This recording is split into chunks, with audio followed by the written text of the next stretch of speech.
There we go.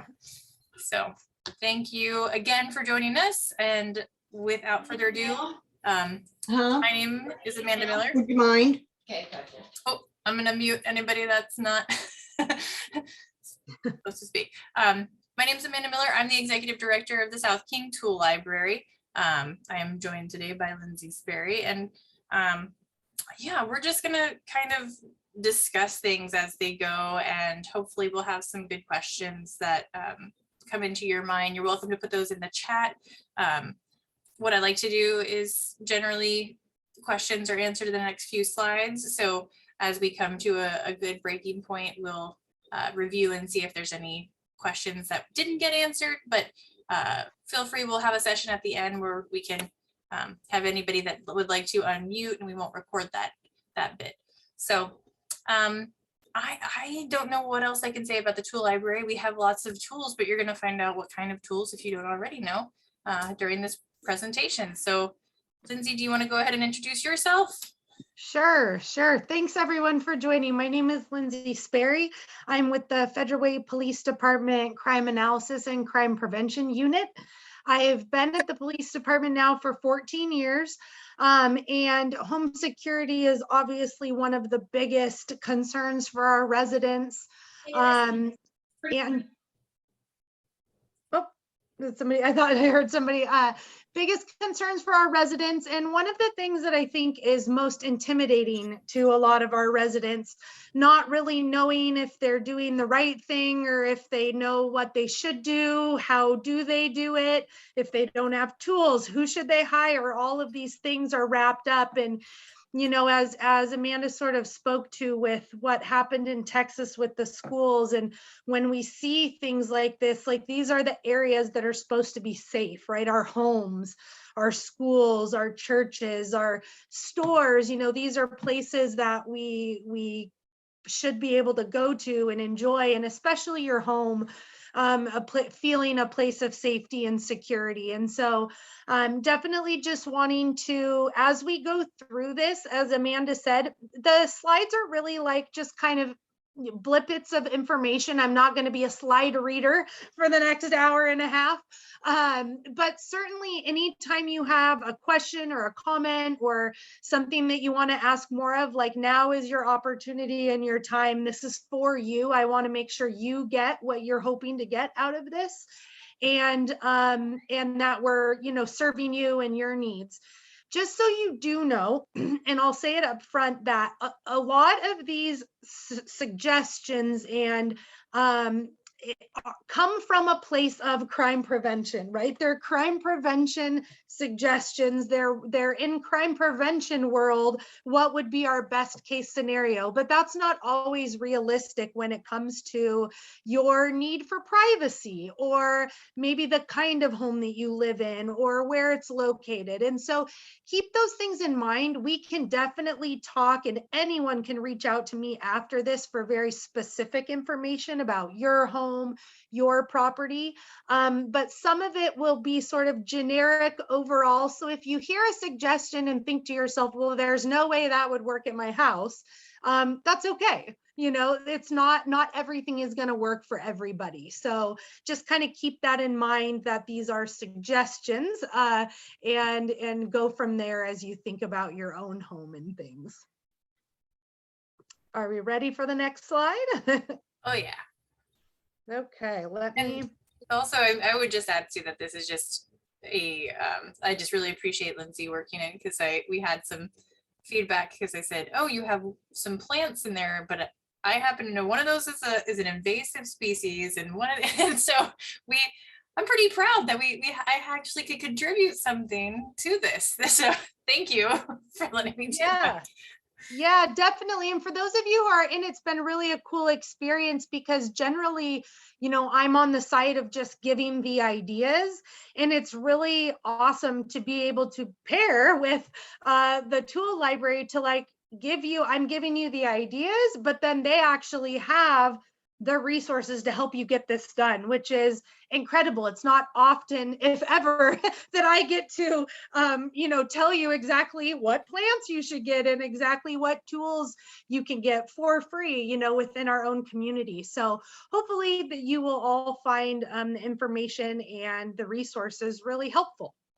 So as we're looking at this, these were our introductions, these are our titles, and we will have our contact information at the end, as well as other resources. So I always like to start with the way in crime prevention that we think about home security, and not just home security, security when we talk about businesses or churches or schools, all of these things. But specific for tonight, when we talk about home security, what we're really doing is we're going off of the CPTED principles. And CPTED stands for Crime Prevention Through Environmental Design. And so it's when we think about our home security, what we're really trying to do is we're trying to hit all of these points that you see on the screen. So we're trying to naturally control the access to our property. We're trying to define our areas by territoriality. We're trying to put up fences and landscaping and grass or things that define that this is no longer a public space. It is now my space. It is now my personal property. As we think about it, full circle, we think about natural surveillance, things that you can do. Typically when we say surveillance, people think of security cameras, and there's so many other things through landscaping and ideas around your home that can add a natural surveillance component. Image and maintenance, we want to always keep things maintained. If you've heard of the broken windows theory, which is that when places look like they are not upkept and that there's nobody who's really having that territoriality and taking ownership of the space, that it invites sort of unwanted activity. And so that goes right, obviously, with legitimate activity support. You want to define a space and you want to tell people what you want them to do there in a positive realm. So this is just kind of the way to think as we're going through these ideas, that we're keeping all of these in mind. This is the theory of crime prevention through environmental design. So tonight we're going to focus specifically, there's all kinds of things we could really go on and on for hours and hours, but we're going to focus tonight specifically on landscaping, lighting, locks, alarms and cameras, and then some other kind of miscellaneous deterrents that are, fairly easy and fairly cheap. Most of the things that we'll be talking about tonight, if you have the resources, which you do through the tool library, a lot of these things you can do with very minimal expense. Hopefully, that's kind of the goal here. So this is just a good graphic that I like to share. It's obviously a home, and we will be showing examples of apartments and condos and some of those things too. But this is kind of an example of a home, and taking into account that circle that I just showed you with crime prevention through environmental design. And we'll be talking about, sliding glass doors and sliding windows, how to secure them, having peepholes on your doors, the lighting, 360-degree lighting around your home, dusk till dawn lights or sensor lights, how to set up an alarm system or a camera system if that's something that you are interested in, or maybe you already have, but you don't necessarily know how to use or use all the time. So this is kind of the premise of the class tonight and what we'll be talking about. So landscaping, let's just jump right into it. And the tool library has some awesome resources as far as equipment to use with this. And then Amanda is a wealth of knowledge, as is Jeanette, and I'm sure the other employees, about, as she mentioned, when we talk about kind of hostile vegetation or defensive plants and things that can make areas of your house hard to get to, rosy thorn bushes and things. They're really good at having suggestions with sort of that native, native plants and how to keep some of those things under control, which is definitely not something I know a lot about. So they can help you, in that realm. But when we think about landscaping around our home,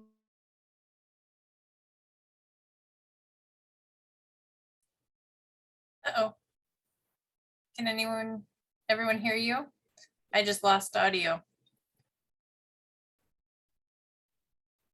Marita says she can't hear either. Uh-oh. Margaret lost sound. Wheel. Try turning off your microphone and turning it back on. The old 1, 2, 1, 2. How about now? can you guys hear me now? Yeah, there we go. Okay, weird. I don't Sorry, thank you. Shoot me give me a big wave if I go out again. I'm not sure what's happening. You never know if it's you or if am I not hearing it or is it the thing? But I heard up until you started to kind of describe the 3-7 rule, I think. Okay, good. We'll jump back in.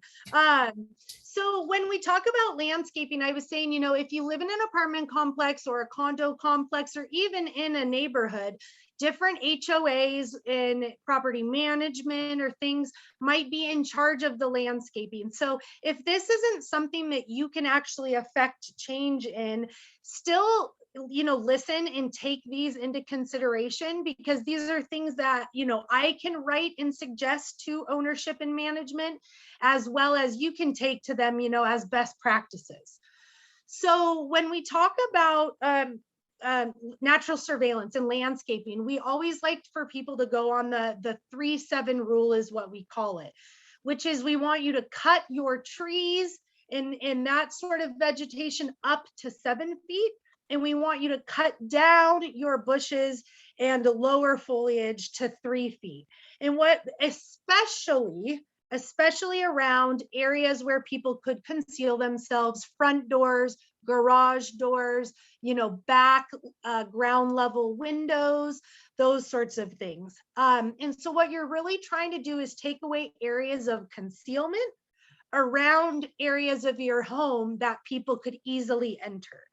And just to kind of give you guys an idea, the majority of our burglaries and our break-ins are either front door, the front door of the home, unsecured doors and windows, so they don't actually have to break into anything because we forget to lock or close things all the way. Especially now, summer months, things are getting warmer.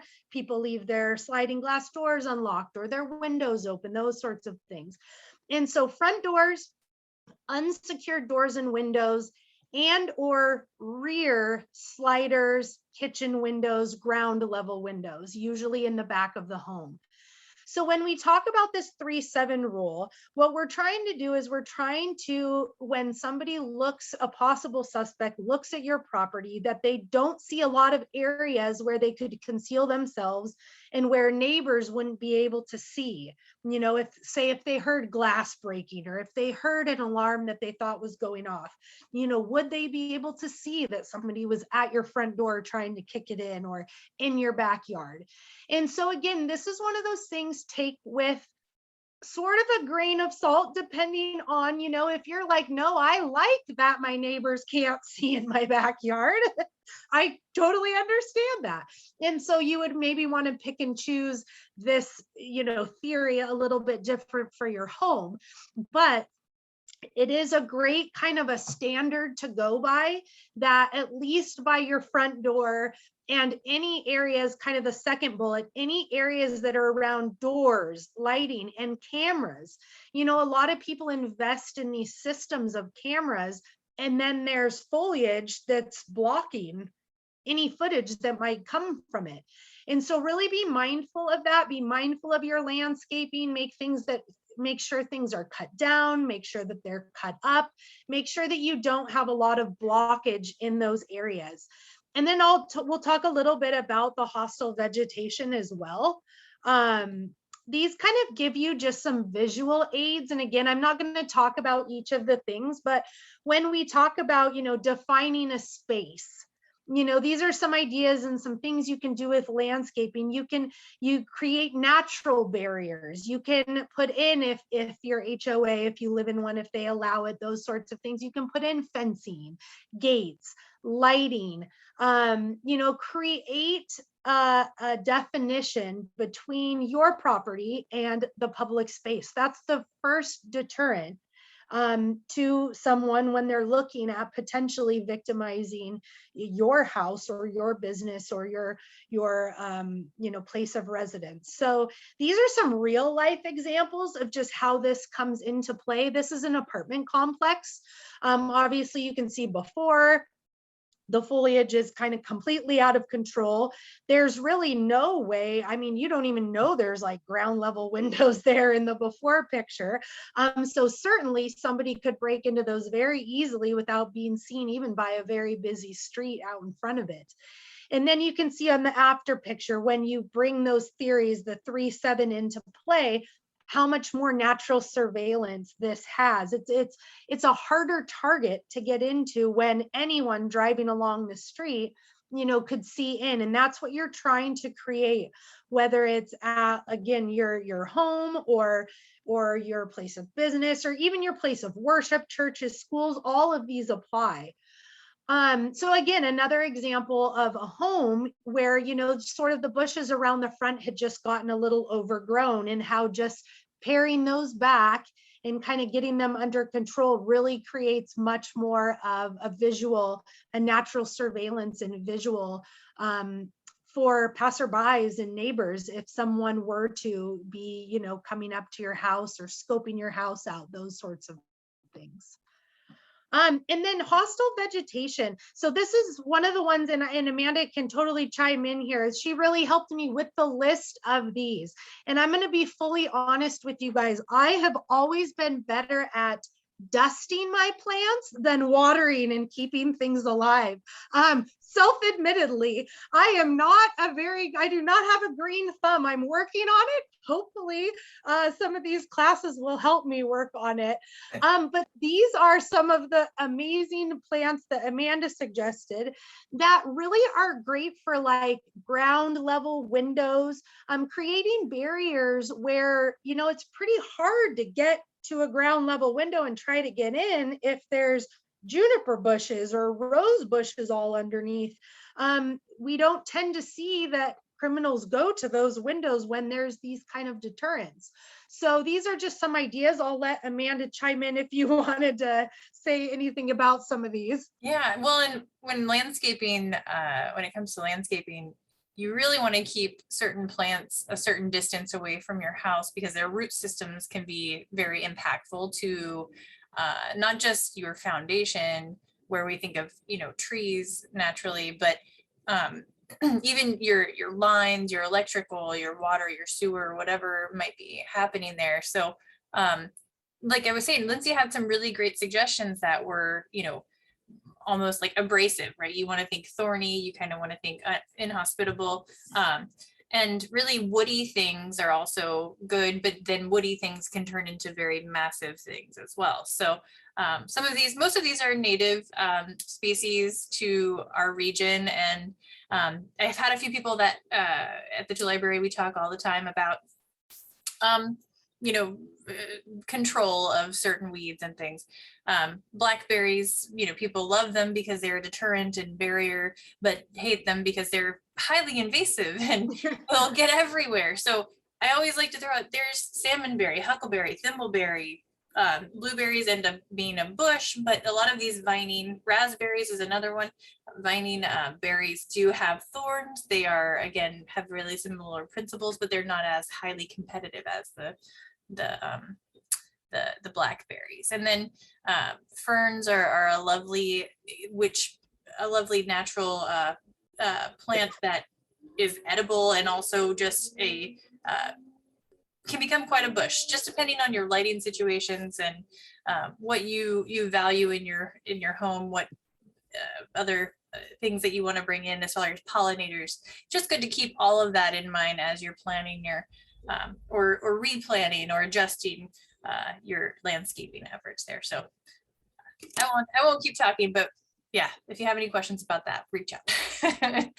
Yeah, and it's, landscaping was something that's really overlooked. I think, if you have a fence, say, that lines up against a sidewalk and it gets graffiti on it a lot, if at all possible, there's a lot of ways that, you can put up some decorative lattice and some, Vining some of plants. these viney Yeah. plants that grow and just sort of take away the canvas. Mhm. And a lot of times that will eliminate areas that are having problems like that. So, think creatively as you're thinking about your property and how these things could really act as a deterrent for unwanted activity.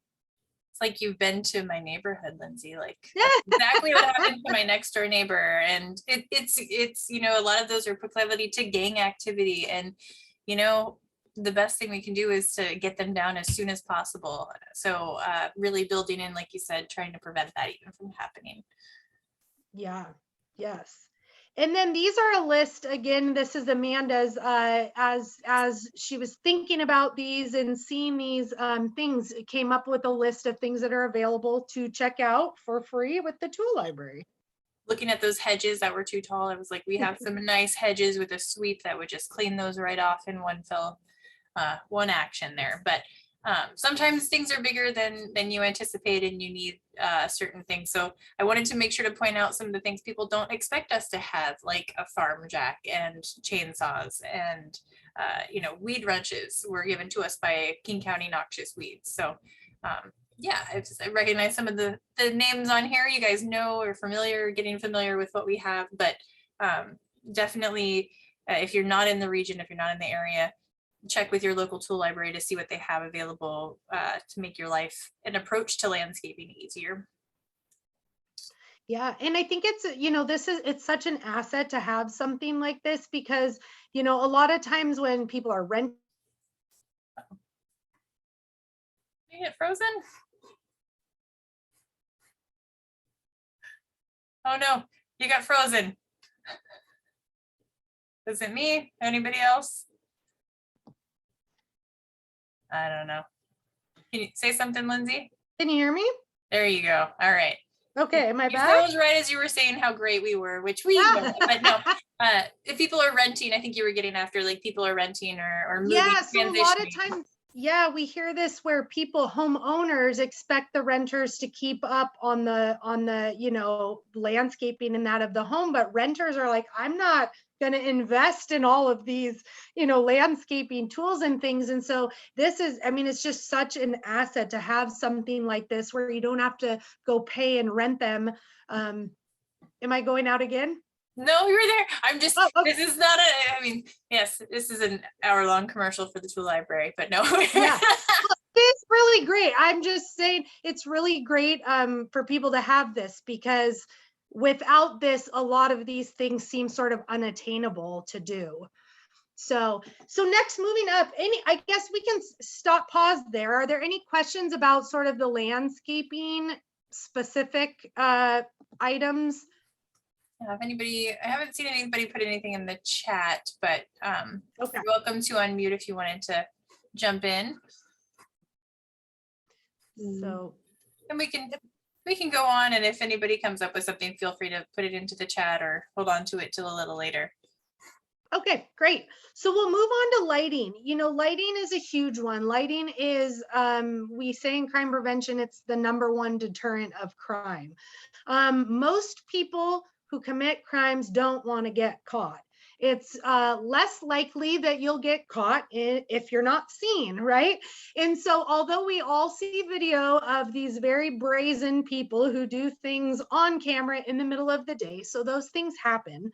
But we definitely, when we talk about, vehicle prowls in front of houses and things like that, those things usually do take place in the evening. And so when we think about lighting, lighting is a big one. And you want to think about exterior and interior lighting because they both act as a level of deterrent.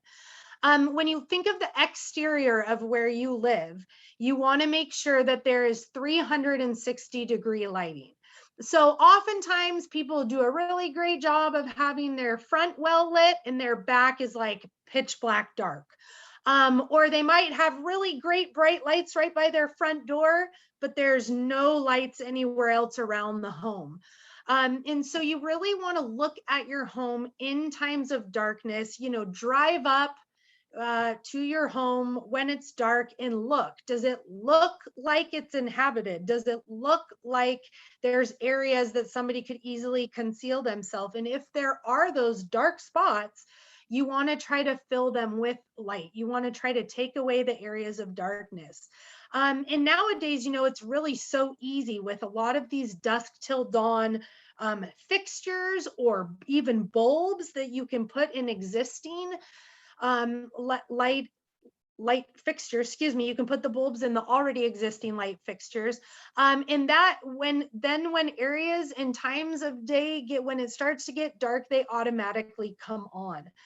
That's really, really been a benefit to our neighborhoods. And I would suggest, people do that and sort of upgrade those as you can. And a lot of them are pretty reasonably priced, a lot of the new fixtures and things now. So you want to, again, you're trying to take away areas of darkness, 360 degrees, and you definitely want your lights either on timers or dusk till dawn. The recommendation from crime prevention is that we are always on, that our lights are always left on in times of darkness. Back patio, front porch, a light on inside the home, even during the evening hours.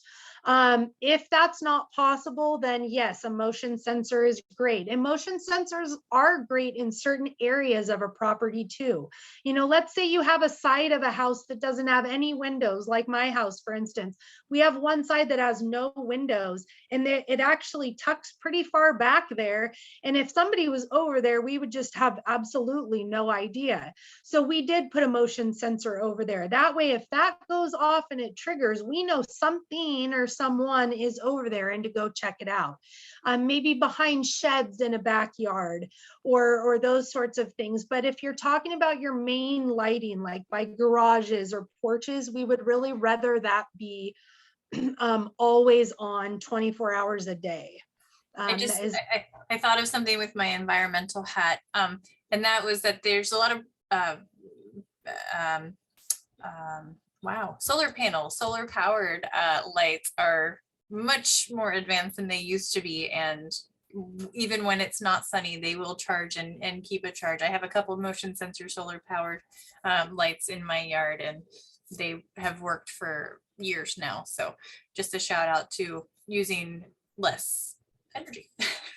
Yes, perfect. Thanks for mentioning that. And a lot of like the yard lighting as well, like, as we talk about here, like the landscape luminaries and things, a lot of those will be solar powered, or there is the ability to get them, the solar powered ones instead of other, and they're fabulous. I mean, they really light up, and you're right, they've come a long way and they're really good and hold charges for a long time. So again, with lighting, I just like to show a little visual. And as you think about lighting, again, as you're thinking about your whole house, the whole picture.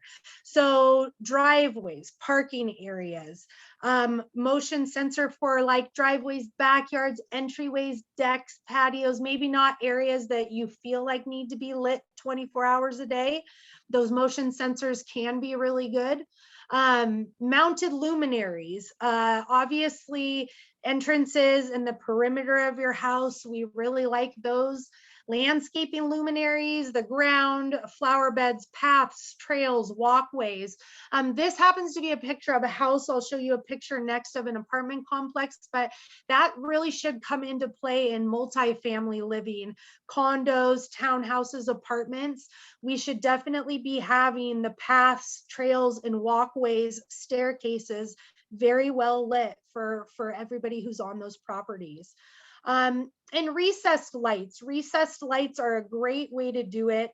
If that's something that is available to you, or you yourself, or someone or can hire someone to do that.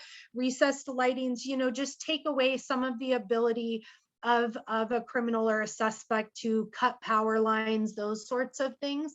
I will be honest with you, at least for us in Federal Way, we don't see that most of our criminals are really too sophisticated in this. I mean, it's rare and far between where I read a report about something actually cut, like a line cut or a security system.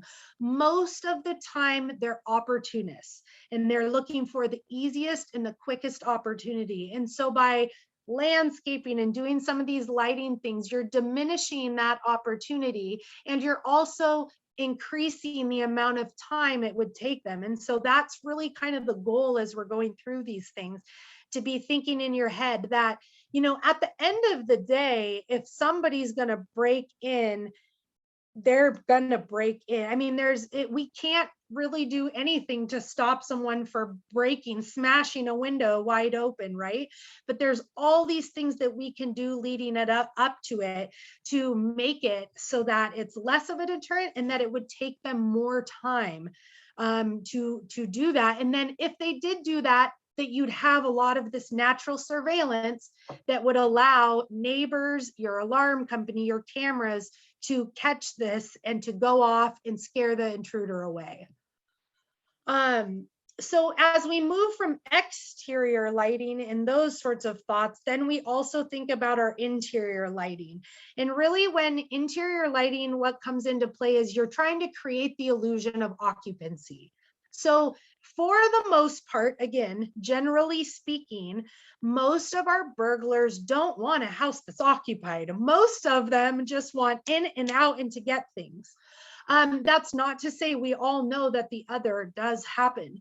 But creating an illusion of occupancy is one of the number one ways to deter somebody from breaking in if they think somebody's home.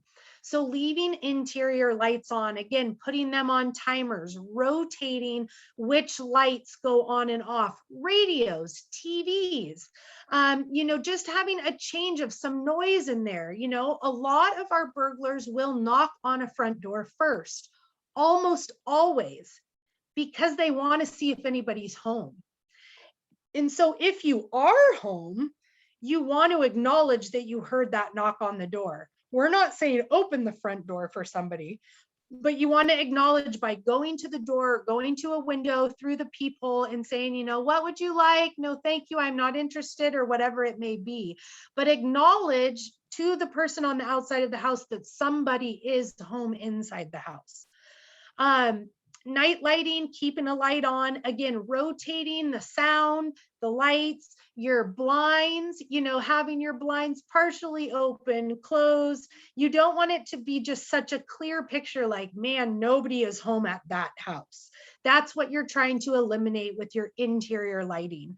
And, you know, there's all kinds of cool stuff that is way above my tech abilities, but I'm sure a lot of you can do them. You know, there's the smartphone apps for everything, right? Like you can like start your heat from your phone on the Nest, and you can turn on lights and set security and everything from your smartphone. If you're technically savvy that way and those things are available, that's a great way, you know, to keep an eye on your house and to also create that illusion of occupancy when you're not home. Lindsay, I think our kids could probably teach us how to do those things too.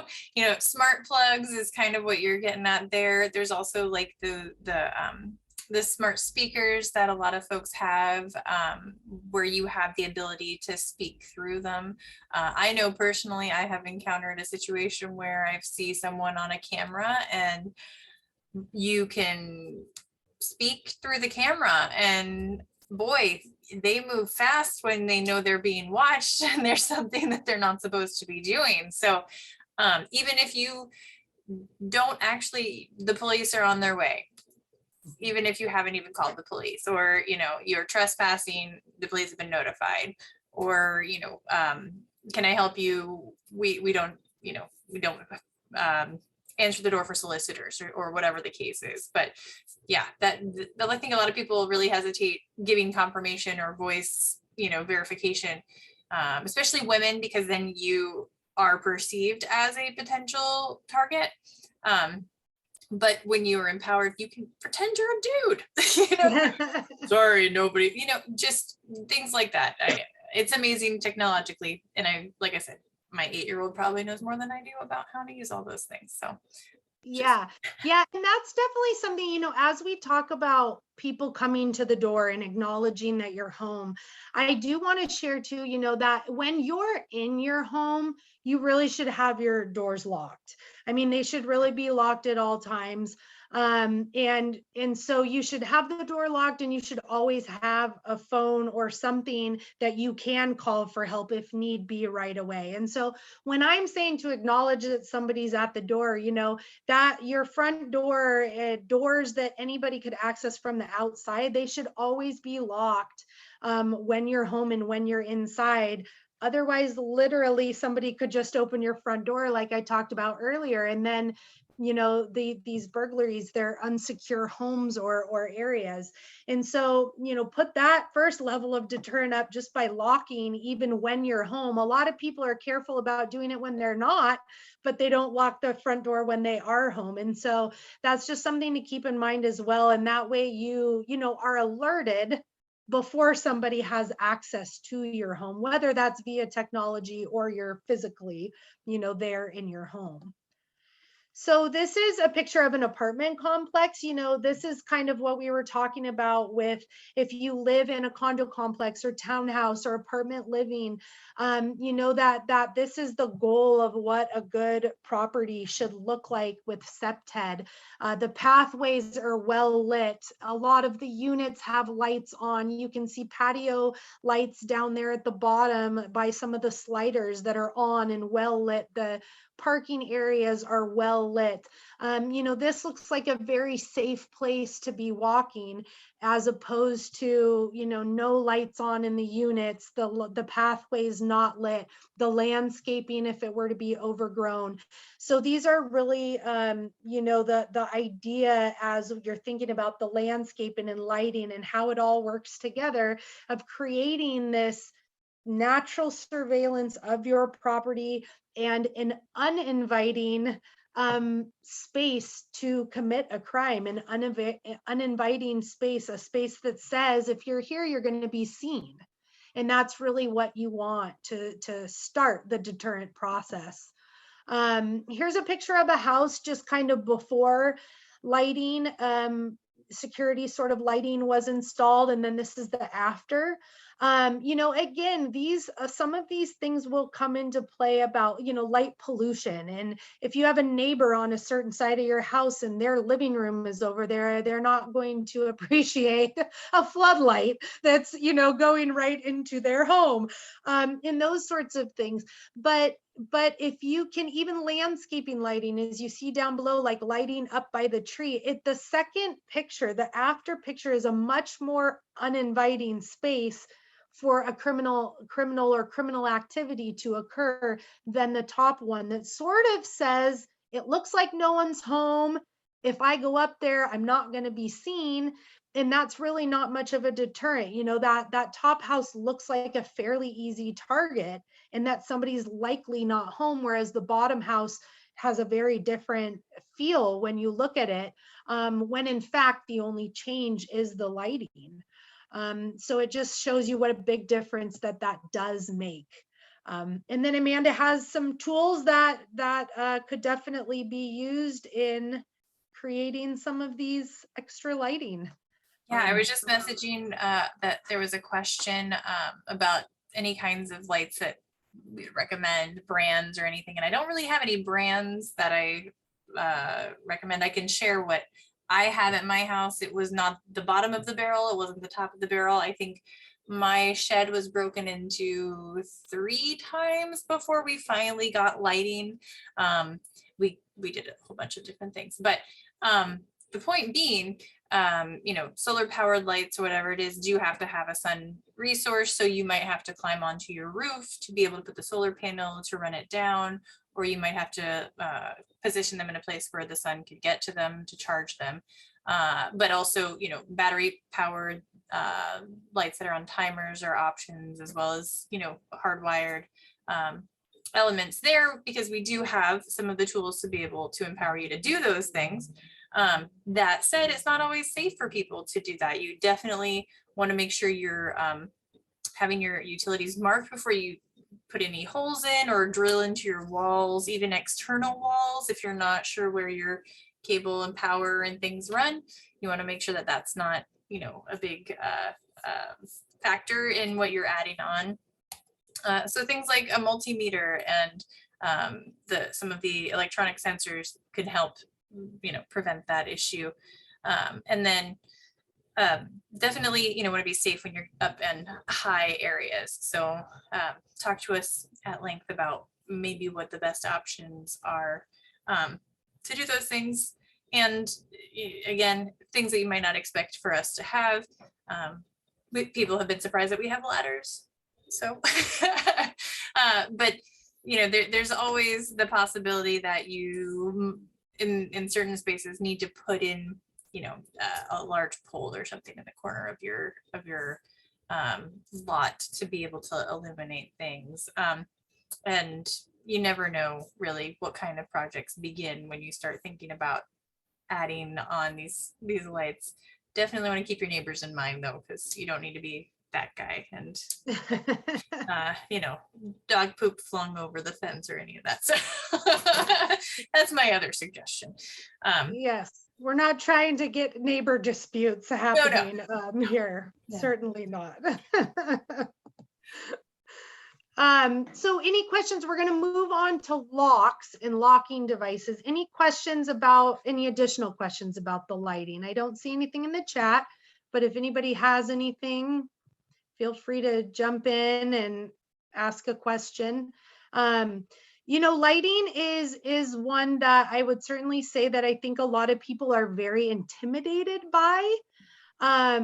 Just because it seems like there's so much that goes into it. But I would say that, you know, if you have access to YouTube, which you do because you're on this, so you likely do. But I mean, there are really, really great handyman and even police departments that have videos of showing like actually what, you know, even just replacing what you have there, and that it can be fairly simple. You know, you don't have to go like completely extravagant, especially all at once if you want to work your way into, you know, a project. But with some of these tools being available, a lot of these things are really, really doable, and they shouldn't be, you know, too intimidating for you, I think, once you get started. I have a smart aleck thing, and then I also have a productive thing. So I wonder maybe this is why people leave their Christmas lights up year round. But no, but you know, get creative. You can be. We are Washington. We're not as weird as Portland, maybe, but we're pretty far out there. But the other thing is, I wonder if there are factors to research too with like the light colors, because we have so many resources available now. Because you know, sleeping, I know I need blackout curtains. I have a eye mask. You can ask my husband. I need complete and total darkness to sleep, and so you know, blackout curtains always help with that. But I wonder to like the factor of light pollution, if there is the lumen indication or like more of a yellow colored light maybe helps deter that, but I'm not sure. So things that make me go, Yeah, and so one of the things, and I didn't put it in the resource list, but it is available and I have it, or you can look it up online. But when you look up SEPTED principles, and there is actually, you know, city code that I put later in a link to city code and stuff. There are, depending on like business properties and parking lots, and there's a suggested type of lighting, the suggested lumens, all those sorts of things. So if that's something that you're really interested in and kind of knowing what the parameters are on that, that's definitely something that's very accessible. And like I said, I can send it to you if you're interested in it, or if you want to just look it up on your own. I think I found it. You can. I think I'll share. Okay. Perfect. Yeah. Perfect. So, and it really gives kind of a good, because especially we get more those questions a lot from like businesses of, you know, well, what kind of lighting, how many lumens in a parking lot, or those sorts of things. So that is available, and good. It looks like Amanda sent that out, so you guys have access to that. So I'm going to move on to locks here and talk about, so this is the access control part, right? Like we've cleaned up our landscaping, we've made sure our interior and exterior lights are on, and somebody still makes it up to our front door or around to our backyard. So now we start talking about access control. How do you control the amount of access that people have to your property? And first and foremost, like I said earlier, and I'll keep reiterating it, lock your doors and windows and secure your property even when you're there.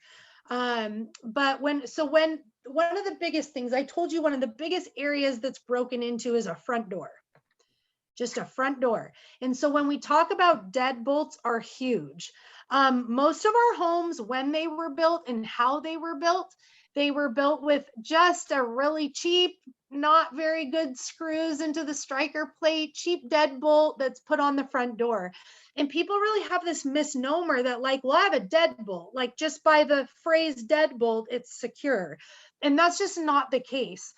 You want to make sure you have a high security deadbolt, that you have a decent size striker plate that the deadbolt feeds into the wall.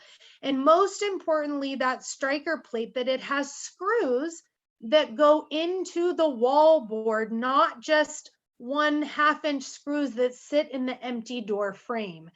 Because that's what we see. A lot of these standard deadbolts that are installed just have like 1-inch screws. And so the deadbolt is locked, but it's sitting in a striker plate that's just in the hollow door frame. And so it would take anyone, my size, Amanda's size, 1, maybe 2 hard kicks right at the deadbolt, and it just breaks the door frame right in. And so don't think because you have a deadbolt that you're all good. You really have to secure those areas. And we suggest having a deadbolt on any door that leads access directly into your house or your garage. So your front door, if you have a side door that goes into your house or a side door that leads into your garage, you should have good deadbolts on those, big striker plates. And even if you do nothing else from this, check those screws. Check out one of the screwdrivers from the tool library and take that screw out. If you have short screws, at minimum, replace them with 3 to 4 inch long screws that will get that all the way secured into the wall board of your home. So that if somebody does start kicking at the deadbolt, that and you can watch YouTube videos about this all day. If you want to YouTube it, it's actually really interesting to watch, where it can take upwards of like 5 minutes, just that change in screws, upwards of like 5 minutes that somebody then has to kick to try to break the door open. So deadbolts are really great. We also do suggest having a deadbolt if you have an attached garage to your home. We do suggest having a deadbolt between the garage and the home. A lot of us, I don't know if anyone else will fess up to it, but I fully will, that I've left my garage. Could you say that again? Oh, Sorry, I couldn't hear what you said. sorry. Siri is thinking I'm talking to her on my phone. I apologize for that. But I've left my garage door open all night long on accident on a garbage night. I swear I thought I closed it. I didn't. Woke up in the morning, and it is, if you've ever had that happen, it is one of the worst feelings in the world to know somebody could have just walked right into my house while my family was sleeping. And so having that deadbolt between your garage and your home is really an important thing to do, and make it part of your routine. We call it like the 9 p.m. routine, but really, I don't know if I don't ever get to bed at 9 p.m. I wish I did. I call it the midnight routine, but whoever is the last person to go to bed in the house does a walkabout, right? They do a walk around the house, check all the doors locks, check that the garage is closed, sliders are locked, windows are closed, and then you go to bed. And that should really be something that happens in your house every night, and sometimes even before you leave. I have toddler twins, and like leaving our house is an entire production every time, even just to go to the grocery store. And so it is almost all the time where me and my husband do like, you be the last one, go in and check everything. because otherwise we'd be leaving the front door unlocked, the garage open, the slider open. You know, Not to it's mention one really, shoe over here, you know, water right. bottles. Exactly. Car keys on the top of the car, you never know. I mean, so it's really a good idea to, you know, not only get those deadbolts and things, but have a plan and a routine for who checks those, the last one to leave the house in the morning, the last one to go to bed at night, that's part of the routine. So, and we'll talk a little bit more about each of these and show you examples. So then we're going to talk about sliding doors and windows, some ideas for patios and French doors, garage doors, gates, and then some other devices that can help as well. So this is my deadbolt slide. That's that striker plate that I was referencing and talking about. You know, this is a really well secured striker plate. And if you see on the other side of that striker plate, you can see that there's a window within reaching distance of this deadbolt.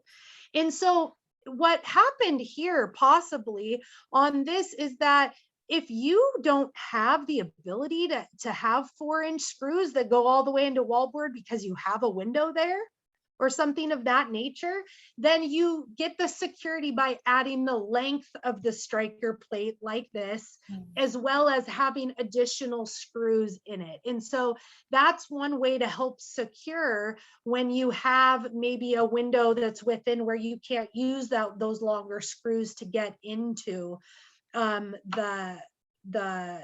get into the wall board. And I will later talk about some ideas for how you secure that window so that people can't reach in and just unlock the fabulous deadbolt that you've just installed. It's kind of a bummer if you do all this work and then someone can just break that little side window, reach in and unlock it. So we will talk about that too. But those are kind of the rules with deadbolts. There's some great lock shops in Federal Way, and there's all kinds of places that you can get them. There you can spend this much money or this much money. We just suggest that you get something that says high security. A lot of times they'll say bump proof on it, those sorts of things. And so that's really the key to what you're looking for. I feel like it should go without saying, but always rekey a new home. I think that sometimes the intimidation factor comes into play with this as well, that sometimes people buy a new home and they're just like, I don't know how to do it. It's probably going to be really hard, so I'm just going to leave it. Don't do that ever. You never know how many people have lived there. Was it used as a rental? Do they have hide keys? You know, all of those sorts of things still out in front of the home. So please always rekey a new home. And if you live in an apartment or a condo, I believe you have to do it for yourself. If you live in an apartment complex, that should always be done for you and at cost of the property management. So I would, you know, demand that, request it. And if it's not done, demand that that's done for your security. Securing sheds and patios, you know, if possible, if you have outdoor sheds and those sorts of things, put a good lock on them too. Put a good deadbolt, put a good striker plate, you know, put lights, reinforce it just the same as your home. A lot of things that are held in sheds can not only be used to break into your home, but they are highly sought after because they can be pawned very easily. They can be traded on Craigslist and sold, and, you know, Facebook Marketplace, all of these things. And so then they're really of high value nowadays. So make sure if you do have those things in a shed, that you're securing the shed in the same manner that you would think of your house. So are there any questions, Amanda, in the chat? No, I did Okay. post the video that you had for replacing the striker plate in there too, because I think it's a good, you know, jump off point for people that might be thinking of it. And then if your shed gets broken into, you can start a tool library like I did. So then you don't have to. No, you can borrow the tools from the tool library to, you know, not have to keep things in the shed. That's my other funniness, but we're Yes. good, doing good. It's 7 o'clock, so I just wanted to do a time check. So Okay. We have a few more things to cover. Thank you guys for sticking with us, and thank you so much, Lindsay. This is great. I won't keep going. Yeah, let me try to move a little faster. Sorry. So windows, when we talk about windows, sliding windows, sliding glass doors, wooden dowels are still really great, really cheap, really easy. You can also pin windows. That's usually something that if a window is like upward push, you can also pin windows though that open horizontally. And there's a ton of videos that you can do on that too. I don't show really examples of that anymore because there's just so many window types and variations that it's really specific. Later I'll mention that I can actually come out to your house and give you very specific suggestions, but you can also find a lot of those how-to videos on YouTube and those sorts of things. Decorative iron guards. So that striker plate that I showed you where there's a window right within reaching distance where somebody could break in, reach in and unlock the door. Something like a decorative iron guard like is pictured here is a great idea. It looks aesthetically nice. It doesn't look like bars on a window, but it can inhibit somebody from reaching in. HOAs, things might have rules about that. So you might have to place them inside the home instead of on the outside. Maybe that's your preference anyways, but that's always a good idea to help secure windows, as well as epoxy or security film, which can a lot of times be installed, pretty easily, which makes the window, somewhat like a windshield of a car, where it spiders and it shatters, but it doesn't full on just break a hole in it with a rock. And so it's really good to look into those things if you have windows that you're particularly concerned about. It's also a great idea when we get into the alarm section. It's a great idea to have these things not only for security for people coming in, but you have to think about if you have young children and things too. A lot of people with deadbolts, they'll get a keyed deadbolt from the inside, so somebody can't reach in and unlock it. That might be okay if you are in a house with no young children and things, but we don't suggest that there should be a way that young children can escape out if they need to, if you need to escape out. And so those are things to be mindful of as you're thinking of your house. You want it secure so nobody can get in. But if you have young children or elderly or people who need the ability to get out in case of an emergency, you have to keep that in mind as well. So moving into securing like patio doors and other things that you can do to secure your doors. Peepholes are great. They are super easy to install, you guys. Tons of videos. I didn't show you the videos to take up the time with it, but tons of videos on how you can easily do that. And we're going to tell you some tools that you can do it with. Sliding glass door, you can again do the wooden dowels. You can get locks for them. Patio and French doors. These are a couple examples below of guards on, that stop the impact of people trying to kick in like the lock on a patio door to bust it open. And these kind of floor, there's a lot of different names for them, armor guards, all kinds of things like that, that are very easy to install. I mean, really just some screws into the ground. And then you can insert these things that add barriers in the evening. Again, those sorts of things. Securing garage doors, you want to make sure one of the biggest things that happens is that people have portable garage door openers in their vehicles that are parked in their driveways or on the street. So people break into your car and hit the garage door opener, and now they have full access to your garage and your home. So if you have a portable one, take that out of your car at minimum at night. And we really suggest taking it out of your car anytime you're not in the car. You don't want someone to get your garage door opener and your car registration and know right where there's an empty house and have a way to get in. So something to think about. And then this was one that I actually added right at the end after me and Amanda had a conversation, is dog doors, because you might think man, that window is so small, no way can someone get in. Or that dog door, I mean, there's no way someone could get in. Where there's a will, there's a way. And I've read it. I have read people getting in dog doors. I have read them crawling in 1 foot by 1 foot windows. It is incredible and amazing. Yeah, unfortunately, Amanda has a story about that at the tool shed. But it is amazing what and how people can get in. So secure, there's all kinds of products out there to secure dog doors depending on what you have.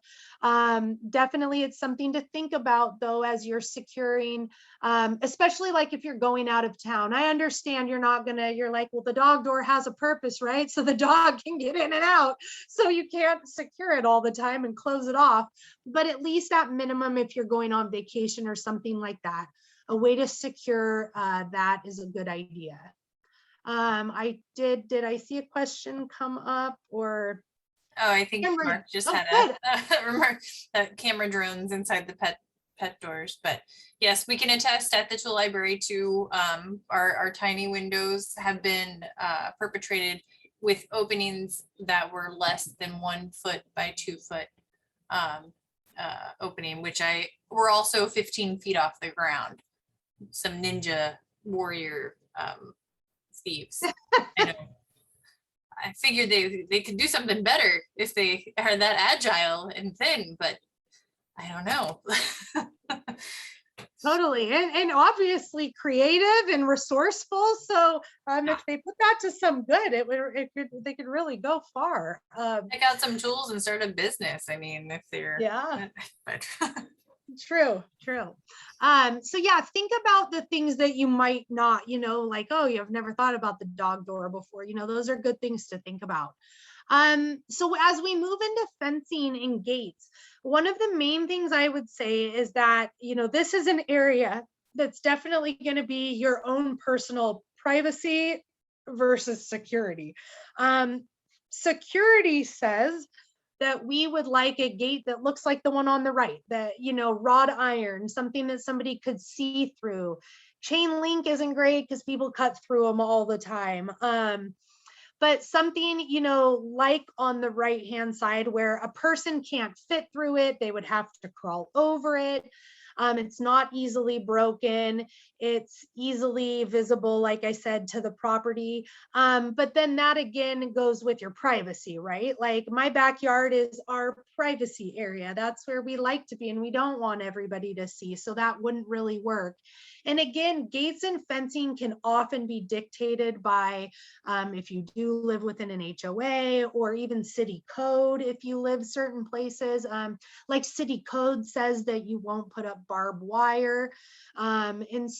But there are things like iron fences that have pointy kind of arrow decorations on the top, not barbed wire, totally within code. So those sorts of things would be suggestions. Again, fencing and gates are really a pretty hard one to talk globally about because every area is going to be different, but they are good for territorial definition. They're good for territorial reinforcement. And one of the main things that we want to remind our residents with is to always lock their gates. Okay, at minimum, doing a padlock, when you're not in use. Again, remember that the idea is we're trying to take away the illusion of an opportunity, and then we're trying to slow someone down who might be, then trying to make access. And so if all somebody has to do is knock on that front door, nobody answers, they think you're not home, they're going to usually, if they don't try to kick in the front door, they're going to hop around to the back of the house as fast as they can because it's less likely that they're going to be seen there. Good luck.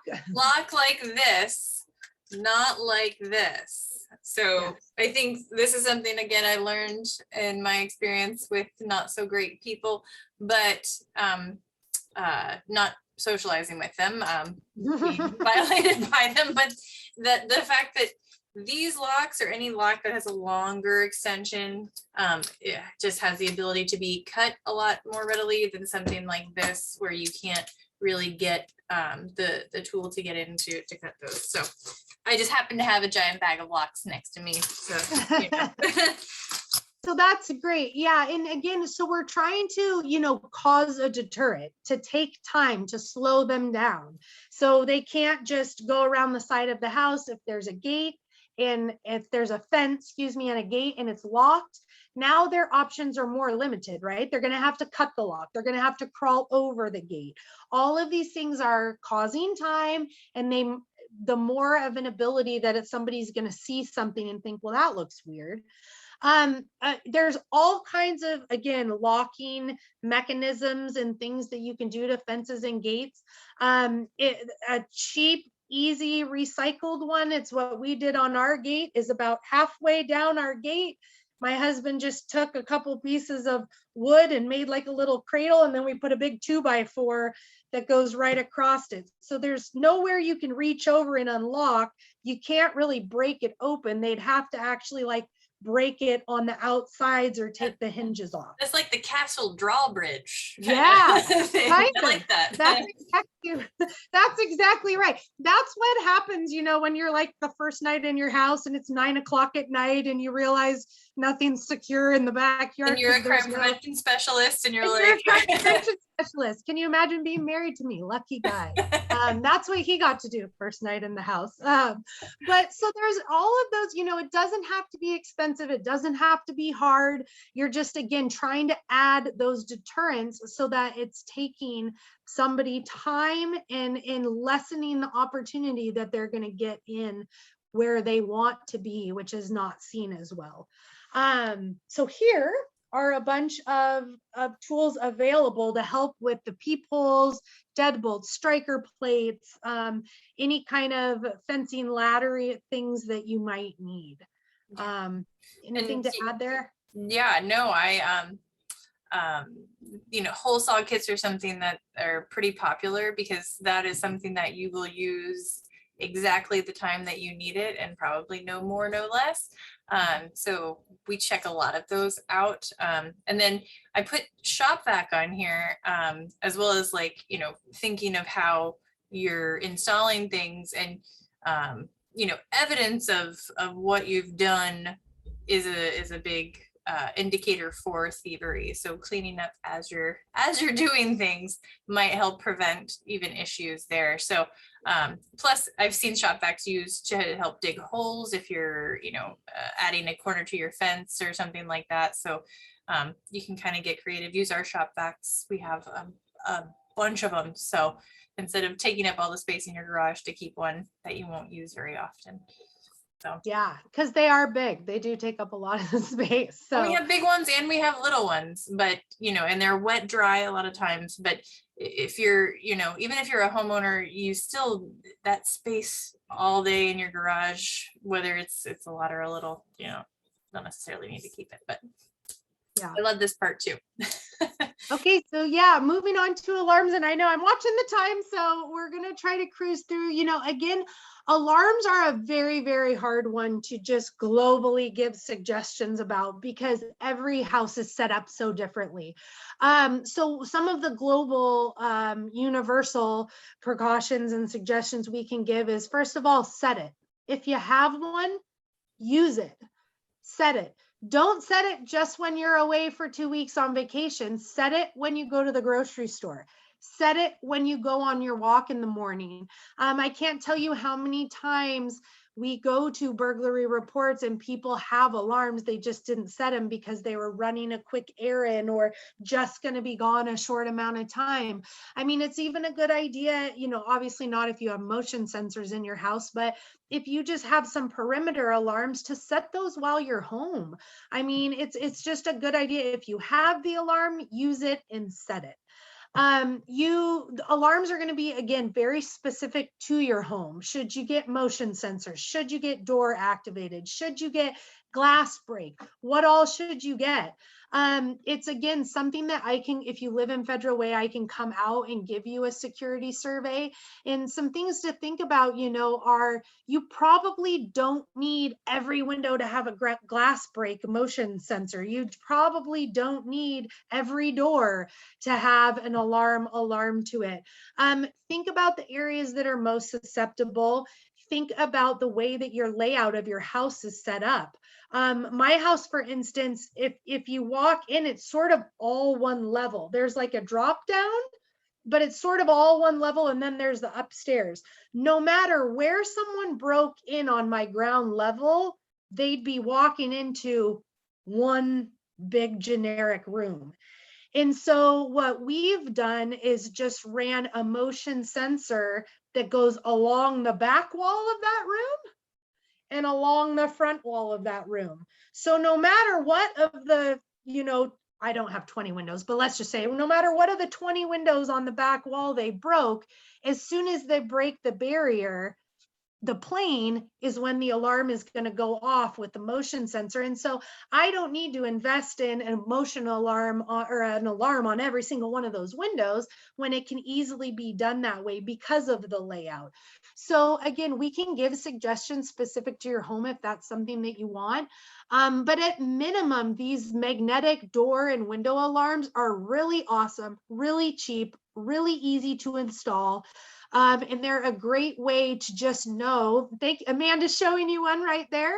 It's just a great way to know if that plane, that barrier has been broken by either somebody coming in or somebody going out. We told you we have young kids, so we have those on their bedroom windows. I mean, we have their bedroom windows locked and everything, but I still want to know if they're trying to open it or if they somehow get it open for their safety and window falls. So these are incredible, and these can go in apartments, sheds, window, I mean, anywhere, and they're actually very loud. Most of them are. This little baby has deterred theft from the tool library and from my shed. So I was gonna say, this is one sound. These are so cheap too, from Harbor Freight, very cheap. I put them on all my windows, all my doors. Very loud, extra loud. So my shed has the alarm sound that my neighbors think I'm crazy when I go and get my tools out at 10 in the morning on the weekend. And then the little dingers, chimes, those are for, like you said, kiddos. I have a 3-year-old who's a runner, and if he could get out the front door, he'd be down the street. And so knowing if I hear did it, who opened the door, and why did that happen? I think these are like $6 or $8 for 2 at Harbor Freight, and they have just little watch batteries, but these have deterred theft at the tool library. So I can't say enough. These aren't linked to anything. I also used to run warehouses with huge square footage. And I will tell you, alarm companies will give you, they want to sell stuff, of course, but they will tell you how to position your motion sensors. So if you do commit to an agreement like that, have them come and evaluate your house. Don't just try to order verbatim. So that's my two thoughts there. Yeah. Great. And we'll move into kind of security cameras. Again, I can't quite tell you where to install them and which ones would be best for your house without knowing your living situation, house, apartment, condo. It really, the placement could be all over the place. What you really want to think about is you want to think about that, security cameras, one of the best benefits of them are when they're actually like monitored or alerting you, okay, which can be severely annoying. I understand that, which is why I had mentioned to Amanda, like on my house, we tried to get a Ring camera, but it just doesn't work with where we are. We're on the kind of corner of a neighborhood where no matter what we did, it picked up the neighbors pulling in and out of their driveway, those sorts of things. So that's just really not an option for us. So we moved to a different, type of thing. So, but something that's alerting you when someone's coming to your front door, or someone's coming onto your property, so that you are able to say, how can I help you? I don't know you. I'm going to call police now. Those sorts of things are a deterrent. If it's just a Ring camera, that's not much of a deterrent anymore. I can tell you that, because we get footage all day long of people stealing packages and doing things. So if they don't think anybody's watching and there's a camera, it's not as much of a deterrent if they know, if somebody responds to like, what can I help you with? I am here, those sorts of things. which brand and company. We don't endorse any brands or companies. What I would just say about it is that make sure that you are seeing the video footage in the daylight hours and in the evening hours. So many people say like, yeah, we have security cameras, and then they send us footage and it's like, you can't tell at all. I mean, you can't tell if it's a male, a female, a kid, an adult. I mean, it's just so grainy and fuzzy. And so that would just be our main suggestion, is make sure that you've seen the footage, make sure that where you're going to place it at your home is well lit, that there's not landscaping covering it. You know, installation and signage. Installation is something you might feel, you know, if it's too much in depth, you might feel more comfortable hiring somebody to do it as opposed to yourself. You know, if you're going to do something like a Ring camera or an Arlo or something that they're fairly easy to do, you could probably take it on yourself. If you're going to Costco and getting a set of 6 cameras and a whole deal, and that might be a little bit more than you want to take on. So think about where you're going to install it. These are some of the ideas and things. You don't want to have it, you know, people think a lot that you want to have it super high, and sometimes that's really not ideal because they walk up with their head down. And so you're not catching much of anything. So really more of a face level or a ground level up shot is sometimes better than having the camera placed high. So something to think about, and always putting signage up. It's never a bad thing to let someone know that they're on video, that they're being watched, and put up that signage. Ooh, there also the trespassing, you can fill out, especially if commercial property, so you can put the sign up. Let me grab mine. Yeah. Yes. No trespassing, no soliciting, those sorts of things, you know, put them up. Yeah, there you go. It'll always, So yeah, it's yeah, a if business you, trespass authorization. So this allows them to trespass someone that is on our property. yep. And so that works for businesses, but you can also, we can't do it necessarily on private property all the time. If they have a solicitor's license, but putting up signage is a great way to deter. You know, these are just some random territorial enforcement type ideas as you're thinking about your house. Make sure your house numbers are big and that they're visible for law enforcement, fire, anyone who might be responding aid. You want them to be able to find your home. I think there's a big misnomer that like all police cars and aid cars and everyone have like some extensive GPS system that nobody else has, and that we can just like pinpoint exactly. And, you know, sometimes it gets really hard in these neighborhoods to pinpoint exactly which house it is. And so getting those house numbers visible, big, alarm camera signs, beware of dog signs, even if you don't have one, it's a good idea. Or not a very Again, vicious one, you know, a lot of us yeah, have. The yeah. killers. Well, luckily I have one that would probably do nothing, but he sounds like he would. So I think he's probably a good deterrent, although he'd probably just lick them to death if they did get in. But so beware of dog signs. We talked about like yard tools and sheds. Make sure that you don't have, you know, like a shovel right out front by your front door window where they can break it and reach in. You know, don't give them access to a tool to help them get in. So lock up your yard tools in your sheds. Mailboxes, secure mailboxes. You know, package theft is a huge, crazy, all the time one. Getting, I think Amanda's going to show you something else, but getting either certified mail, getting it delivered where someone's home, or getting secure drop boxes. These are, you can go to Home Depot and get kits to replace the type of hinge that your mailbox, like the one in the picture there, has. It actually makes them longer so they can't, and they have different shapes. So like the prying that they're doing now, this lip could only have maybe half of a millimeter of contact if it's not long enough. So they could easily pop it out. But if you have like half an inch, then that's going to deter a lot more. So simple things like that. You can definitely, I can show you how to change out the locks. It's super easy. Yeah, and that's great because again, a lot of people see that like box type mailbox and they think like, oh, it's a high security one, I'm good to go. It's kind of like the deadbolt thing. So that's a really good point. Thank you for bringing that up and showing that. And that is a very easy thing to do. So as we talk about just moving into the finishing up with resources, obviously the South King Tool Library is why we're here and such a good resource.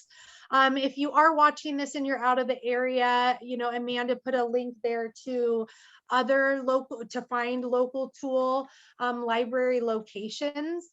For Federal Way residents, those of you in Federal Way, me as a contact, we do free home security surveys. I will come out to your home. If you're thinking about an alarm or lighting, or you want to talk about what you can do to better secure your specific house, we can certainly do that. You can just call or email me. We get that set up. Eyes on Federal Way app. Did you kind of want to speak to that, Amanda? You've used it a lot. Apparently one of the top users. No, Eyes on Federal Way is great because not only is it a resource for you to talk about something that might have happened to your property, but if you're driving around Federal Way and you see things, whether that is dumped garbage, abandoned shopping carts, graffiti, you can snap a picture with your smartphone and upload it there, and the lovely gentlemen, well, and ladies of the city are on it. They have collection, you know, coordination to pick up shopping carts, and it just kind of goes back to that the point that Lindsay was speaking of with the broken window theory, where you know, if we are collectively trying to coordinate things, then it helps overall. So if we can get graffiti down faster, if we can get shopping carts or illegally dumped tires that I found this morning picked up faster, it just, the incidents that things can deteriorate happen less likely. You can also report signs, power, light outages, if signs are damaged, and just a lot of other elements that I think is really useful. It's a little tricky to categorize things, but they'll correct you if it's, you know, it's something that's not on parks, in the parks department realm. It's maybe in a different category. Just depends on who's going to take care of it. They ask for clarification. Even potholes, you can report the potholes in your neighborhood to the Federal Way, Eyes on Federal Way app. So yeah, it is really great. We get things directly to the police department, you know, like abandoned vehicles. The graffiti actually does go to our code enforcement officers, but which are not at the police department. But it's a really great way if you're looking to report something or even ask a question. We have a lot of people who just like, I want to block watch. What do I do? And then it goes through Eyes on Federal Way and it gets to me as the block watch person. So it's really a great thing for our residents here in the city. yeah, and I would add too, Lindsay, I think this kind of came from a presentation that you did with our community group. I live close to Steel Lake, and some of the folks, we ended up having something similar like this discussion with you. Lindsay can do this on a larger scale too. If you guys have a group, a community group, maybe you want to start a watchdog group, maybe you want to have a community neighborhood watch, or, you know, whatever the case is. I just can't thank Lindsay enough for doing all these things. So oh, well, thank you. And I love doing that. So if you guys are like she said, if you're affiliated with a school, a church, a business, a group, a park, like anything that if you feel like this could be useful in that arena, or even other things, I mean, all kinds of crime prevention, that definitely reach out to me. That's what I'm here for. I did include the link for the Federal Way city codes, because I know a lot of people have, you know, questions about fencing or things like that. I will not pretend to know all those off the top of my head, so I included that link there. And then one of the things here is for a Washington State business license, and I put this on here because there's so many, scams, and there's so many people are very scared to hire, a handyman or somebody to do work because of these horror stories that they hear about, and so checking a business license on here to make sure that it's active and that it's valid, that they're bonded, insured. You can check with the Better Business Bureau and see what their rating is, or getting references or referrals, word of mouth from people who have used and experienced good work. If you are going to hire people to do things, that's always really a great thing. A lot of times people have cards made that they say that they're insured and bonded, or maybe at one time they were and they've lost it. And so check that before you're hiring anybody to do work in your house, outside of your house, if that's kind of a route that you're going to take. And then I'm going to let Amanda talk about these, because these are some good kind of community chore programs that she knows about. Yeah, I get a lot of questions because the reality is we all get older, we all can't do everything, or even not. Things happen and our limitations are just met, especially when it comes to being able to secure your home or quality of life. You have to make that a priority. And there are some great semi back to normal action, available services, and that's with the Catholic Community Services, has some great programs that they do, chore programs that could come and help you make some of these improvements. ADS, Aging and Disability Services, through King County. What I found is actually some of these things kind of overlap, so they might direct you to that, just depending on what it is, but they might be able to help you financially if you have some limitations as well. And then the same thing for King County Human Services. They have some resources available for anyone that has limitations. And then I also put Rebuilding Together South Sound. They have some programs that are really great, that if you guys have the need, we'll send this slideshow out maybe afterwards, and you can check that out. Or these are just what I keep in my back pocket when folks ask me about some accessible points for people with limitations. And then the other thing is reaching out to some of the churches and community groups. There's the Latter-day, no, I can't remember what that stands for, but there's some really great community networks available, and they do not necessarily charge you anything. They might take some of your time to talk to you about what their goals and objectives are, and earnestly you can just tell them that that's not the reason that they're there, but they will do what you ask them to, which is just an extremely valuable resource for our community. Ideally, there would be 10 more of these with, all different other levels, but COVID has made quite a mess of a lot of community resources. So this was the best list I could kind of come up with for everyone. But, checking your resources, checking with community groups that you're active in or interested in, they can always refer you to someone probably. So yeah, that's kind of it there. Yeah, and reach out, don't let something like needing new light fixtures and not being able to physically do it yourself, reach out to myself or reach out to a man. We know a lot of resources, and we can try to connect you to, at least I know Amanda would, because she's awesome, and I know she would. So, but even just speaking for myself, I can try to connect with a lot of the people in the city or programs that we know about. Don't let the ability to not physically do it stop you from making your home, a safe place. We want to make sure that everybody has the accessibility to make their home safe and to feel safe inside their home. So yeah, there's our contact information in case you didn't have that, but I'll put it in the chat as well. But yeah, thank you so much, Lindsay. You are amazing and you do amazing work, and I'm happy to know you and to be able to offer this. And I'm sorry I interrupted you probably too many times, but I I think we really No. have a great connection there with the tool library and being able to offer people barrierless access to tools. So yeah, thank you.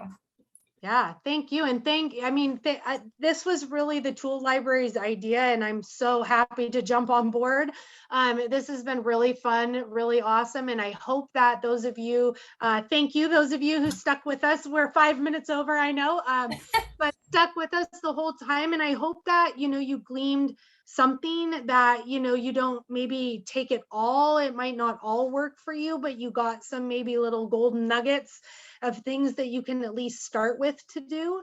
And to, again, our homes, our schools these are the places that we should feel safe to function and to move in our space. And so we want to make sure that we're helping, that we're not always just responding to after crimes have happened, but that we're really giving people the tools, like figuratively and literally, to help get some of these crime prevention strategies in place to deter it from happening to begin with. So thank you guys all. And I forgot my objective obligatory things, but we couldn't do this without funding from the EPA and the Department of Ecology to be able to operate the tool library at no cost. So we have to thank them over and over again for allowing us to hold these programs and do the